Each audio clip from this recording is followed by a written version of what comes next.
खबरता तक के धर्मानुरागी दर्शक वृंद, खबरता तक के इस धर्मखंड के अंतर्गत आज मैं जिस कथा को लेकर आप सबके समक्ष उपस्थित हुआ हूँ, उस कथा का संबंध भगवान भोलेनाथ, माता पार्वती और भगवान गणेश से है। वक्रतुंड महाकाय सूर्यकोटि समप्रभा निर्विघ्नं कुरु मे देव सर्वकार्येषु सर्वदा।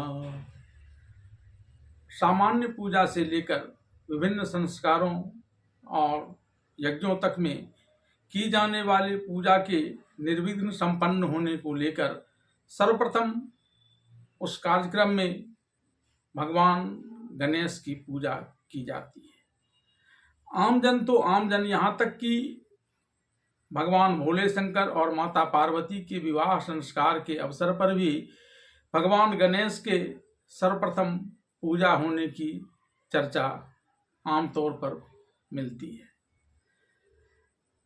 हम में से ज़्यादातर लोग इस बात को जानते हैं कि भगवान गणेश का सृजन माता पार्वती ने किया था, और जब उन्होंने भगवान गणेश का सृजन किया था तो इससे पूर्व ही उनका ब्याह भगवान भोले शंकर के साथ संपन्न हो चुका था। ऐसे में माता पार्वती और भगवान भोले शंकर के ब्याह के अवसर पर भगवान गणेश के सर्वप्रथम पूजित होने की चर्चा कई तरह से संभ्रम की स्थिति उत्पन्न करती है कि आखिर अपने माता पिता की ब्याह के अवसर पर गणेश की पूजा, और वह भी सबसे पहले, कैसे की जाती है। आइए विभिन्न धार्मिक उपाख्यानों के आधार पर इस बारे में जानते हैं विस्तार से। इस प्रसंग में मैं सबसे पहले आपके समक्ष भगवान गणेश के प्रथम पूज्य होने को लेकर चर्चा करता हूँ। एक बार कैलाश पर्वत पर भगवान भोले शंकर माता पार्वती के साथ बैठकर वहाँ की अनुपम छवि को निहार रहे थे।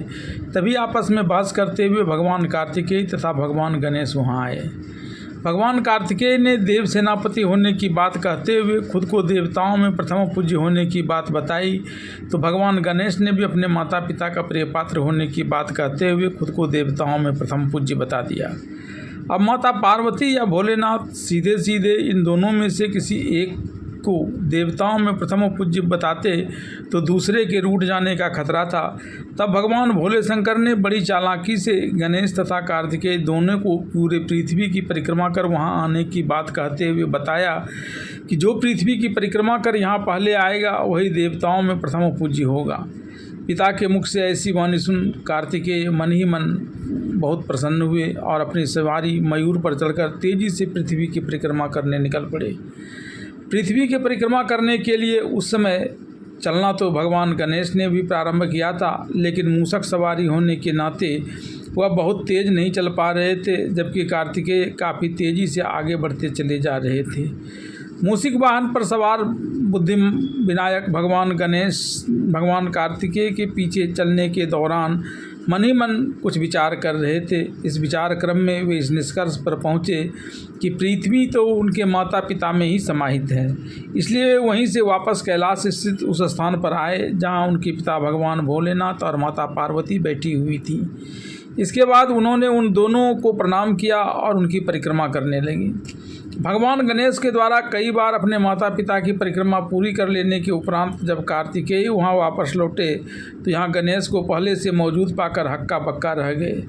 फिर उन्होंने पिता भगवान भोले शंकर और माता पार्वती से अपना निर्णय सुनाने के लिए कहा। जब भगवान भोलेनाथ और माता पार्वती ने अपने दोनों पुत्रों को अपने पक्ष में कहने के लिए कहा तो कार्तिकेय ने पृथ्वी की परिक्रमा कर सबसे पहले लौट आने की बात कहते हुए कहा कि गणेश मुझसे काफ़ी पीछे चल रहा था, ऐसे में उसने पृथ्वी की परिक्रमा की ही नहीं और वापस आपके पास लौट आया है। इस पर भगवान गणेश ने इस बात को स्वीकार भी कर लिया कि पूरी पृथ्वी की चक्कर लगाने की जगह उन्होंने अपने माता पिता की कई बार परिक्रमा की है। दोनों पुत्रों की बात सुनने के पश्चात भगवान भोले शंकर और माता पार्वती ने यह कहते हुए गणेश को प्रथम पूज्य बता दिया कि माता पिता के रूप में पृथ्वी तो क्या पूरा ब्रह्मांड ही उनमें समाहित है। ऐसे में गणेश ने बुद्धिमानी से काम लिया और जब तक कार्तिकेय पूरी पृथ्वी का केवल एक चक्कर लगाकर लौटते, गणेश ने पूरे ब्रह्मांड की कई बार प्रदक्षिणा कर ली है। तब से हर पूजा और संस्कारों में सर्वप्रथम भगवान गणेश की ही पूजा की जाती है। अब बात अपने ही माता पिता शिव और पार्वती के विवाह में गणेश की पूजा होने के संदर्भ में करता हूँ। जब माता पार्वती ने अपनी सखियों के कहने पर गणेश की उत्पत्ति की थी तो इस बात की जानकारी भगवान भोलेनाथ को नहीं दी थी। गणेश को द्वार पर बिठाकर किसी को अंदर आने से रोकने का निर्देश दे माता पार्वती स्नान करने चली गईं। तभी इस बात से अनजान भगवान भोलेनाथ वहां चले आए और महल के अंदर प्रवेश करने लगे।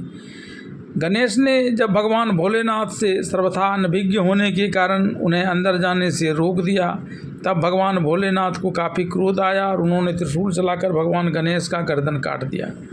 गर्दन कटने से गणेश के चित्कार को सुन माता पार्वती तत्काल वहां आ पहुंची और अपने पुत्र गणेश के जीवित न होने की स्थिति में ब्रह्मांड के समस्त चराचरों के विनाश की बात करने लगी।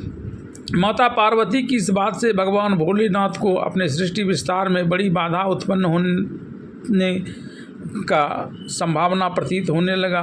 पहले तो उन्होंने भगवान गणेश के कटे हुए सिर की तलाश अपने गनों से करवाई, लेकिन जब शिव के गनों को भगवान गणेश का कटा हुआ सिर नहीं मिला, तब उन्होंने माता पार्वती के अतिशय क्रोध को देखते हुए तत्काल भगवान विष्णु से कहकर अपनी माँ के साथ सोई हुई एक हाथी के बच्चे का सिर लाने का निर्देश दिया। भगवान विष्णु के द्वारा हाथी के सर को लाकर भगवान भोलेनाथ को देने के उपरांत भगवान भोलेनाथ ने गणेश के स्कंद पर इसे प्रत्यारोपित कर दिया, जिससे भगवान गणेश चैतन्य हो गए। इसे देखकर माता पार्वती अत्यंत प्रसन्न हुई और उनका क्रोध जाता रहा। कुछ देर गणेश को लाड प्यार करने के उपरांत जब उन्होंने गणेश के स्कंद पर गणेश के असली सिर की जगह हाथी का सिर देखा तो एक बार फिर से कुपित हो गईं। एक धार्मिक मान्यता के अनुसार माता पार्वती को शांत करने के लिए भगवान भोले शंकर ने उन्हें वचन दिया कि गणेश का सिर चाहे जहाँ भी हो वह तत्काल इनके अंदर आकर समा जाएगा और अमृत को प्राप्त करेगा और उन्हें सायुज्य मुक्ति मिल जाएगी। शिव के इस वचन को माता पार्वती का क्रोध शांत हो गया। भगवान भोले शंकर तो अविनाशी हैं, लेकिन उनके अलावा ब्रह्मांड का सकल चराचरों का क्रमिक रूप से विनाश और नवसंचार होता रहता है। भगवान शिव में गणेश के सिर के समाहित होने से वह भी अविनाशी हो गए हैं। सृष्टि के विनाश और उसके नवसंचार के क्रम में विभिन्न कालखंडों में भगवान भोले शंकर का विवाह माता पार्वती के साथ हुआ है।